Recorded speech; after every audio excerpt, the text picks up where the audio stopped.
Assalamualaikum warahmatullahi wabarakatuh. Nama saya Lalu Wating Tias dari Universitas Mataram. Kali ini di video ini saya akan menjelaskan tentang keteladanan nilai-nilai Pancasila di era new normal. Baik, seperti yang kita tahu, tahun ini bangsa Indonesia didera ujian pandemi COVID-19.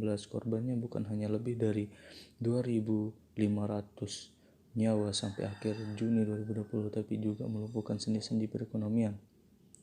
Dan seperti yang kita tahu pula, pandemi memaksa masyarakat untuk bekerja, belajar, beribadah, dan melakukan aktivitas lain dari rumah. Aktivitas dan interaksi beralih dari dunia nyata ke dunia maya, nyaris tanpa waktu transisi. Sebagian diuntungkan karena sudah sempat pindah ke dunia maya sebelum pandemi melanda, tapi tersingkap juga digital divide atau kesenjangan digital antar kelas, pendapatan, dan juga antar wilayah yang membuat sebagian warga berpotensi ketinggalan dalam meraih peluang ekonomi, pendidikan, dan akses informasi. Lalu bagaimana nilai-nilai Pancasila tetap relevan dalam masa yang berubah cepat dan fundamental ini, terutama dalam situasi ketahanan kehidupan normal baru atau new normal? Seperti yang kita tahu, sila pertama yaitu ketuhanan yang Maha Esa. Disinilah ketuhanan yang Maha Esa menjadi titik temu bangsa bagi berbagai pandangan yang berbeda. Sila pertama ini juga mendorong umat beragama agar mengembangkan kesalehan individu dan komunitas menjadi kesalehan sosial lintas batas-batas formal keagamaan, sehingga menjadi rajutan kebangsaan yang kokoh. Dan sila kedua itu kemanusiaan yang adil dan beradab. Seperti yang kita tahu, gotong royong sudah menjadi bagian dari bangsa Indonesia sejak sebelum Republik ini berdiri. Dari musibah ke musibah, dari bencana ke bencana, masyarakat selalu siap mengulurkan tangan. Banyak usaha rintisan yang bergerak dalam sosial untuk menolong petani, nelayan, korban bencana, maupun warga yang kekurangan. Seperti yang kita tahu pula, contohnya ketika terjadi kekurangan alat pelindung diri APD untuk melindungi diri dari pandemi COVID-19, berbagai kelompok masyarakat secara spontan mengumpulkan dana, bahkan ada yang membuat APD sendiri. Demikian pula ketika banyak warga masyarakat terkena dampak ekonomi, sesama warga bahu-membahu mengumpulkan bantuan sosial. Nah, itulah nilai-nilai Pancasila yang kita bisa terapkan. Contohnya yang bisa kita terapkan di era new normal ini, yaitu kita gotong royong untuk saling membantu dan saling menolong apa yang kita butuhkan dan apa yang orang lain butuhkan. Nah, lanjut ke sila ketiga, yaitu persatuan Indonesia. Salah satu dampak dari disrupsi teknologi komunitas dan informasi adalah keleluasan untuk memproduksi konten di media sosial masing-masing. Ketika media sosial semakin berperan membentuk opini publik, muncul upaya-upaya mempengaruhi melalui praktik trolling atau mengunggah konten negatif untuk memancing kemarahan, hoak, dan praktik misinformasi lainnya.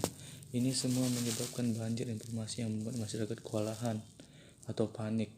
Selain itu, algoritma mesin pencari serta media sosial yang semula didesain untuk menyajikan informasi yang relevan bagi tiap pengguna berdampak menimbulkan filter bubble atau penggunaannya hanya menerima informasi yang sesuai frekuensinya.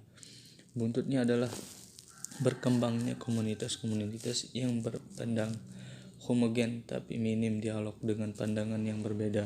Kepentingan jangka pendek sebagai politis dan efek negatif teknologi algoritma membuat politik identitas tumbuh subur. Bukan sekali dua kali bangsa Indonesia diuji dengan ketegangan sosial. Memasuki era reformasi, Indonesia pernah diprediksi mengalami balkanisasi atau terpecah-pecah menjadi negara-negara kecil.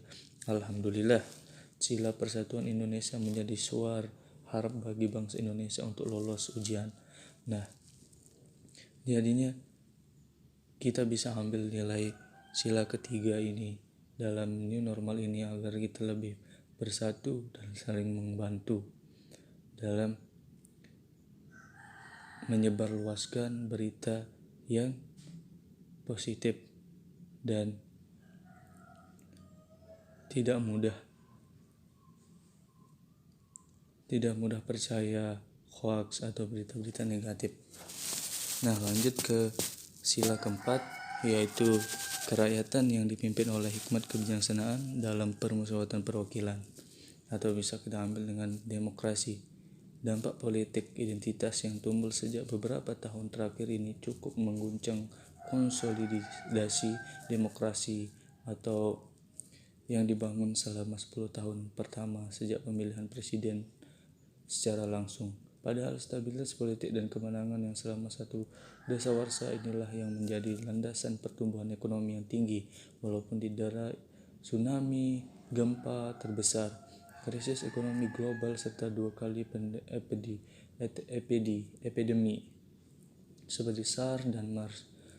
Perkembangannya buzzer bayaran untuk mengaplikasikan pandangan tertentu dan membangun pandangan yang berlawanan disertai perundungan atau bullying di media sosial mengancam kualitas demokrasi dan kebebasan sipil kita. Belum lagi ditambah kecenderungan terjadinya represi terhadap orang-orang yang dianggap tidak sejalan. Sila kerakyatan yang dipimpin oleh hikmat kebijaksanaan dalam permusyawaratan perwakilan menjadi basis bagi elemen-elemen masyarakat sipil seperti parpol, LSM, akademis, aktivis, dan mahasiswa untuk terus menjaga marwah demokrasi kita. Nah, selanjutnya yang terakhir yaitu sila kelima, keadilan sosial bagi seluruh rakyat Indonesia. Setiap pemimpin pastilah ingin menyejahterakan masyarakatnya, tapi melakukannya dengan adil tidak mudah. Ada banyak kepentingan politik dan bisnis jangka pendek yang siap menjadi lintah dan ular kekuasaan. Disinilah kualitas kepemimpinan diuji. Mengelola berbagai kepentingan yang berbeda dengan keberanian mengambil risiko untuk berpihak pada kepentingan rakyat. Kekuasaan di negeri ini adalah amanah yang rakyat berikan secara demokratis untuk menegakkan keadilan sosial bagi seluruh rakyat Indonesia, bukan hanya untuk sebagiannya saja. Jangan saja keliling Nusantara bertemu berbagai lapisan masyarakat, dan agar lebih bagusnya agar pemerintah lebih mendengar aspirasi masyarakat, menunjukkan bahwa keinginan nasional sesungguhnya sederhana. Mereka ingin keadilan tegak. Masyarakat hanya ingin hidup sejahtera dalam alam demokrasi yang menghargai hak asasi dan peradaban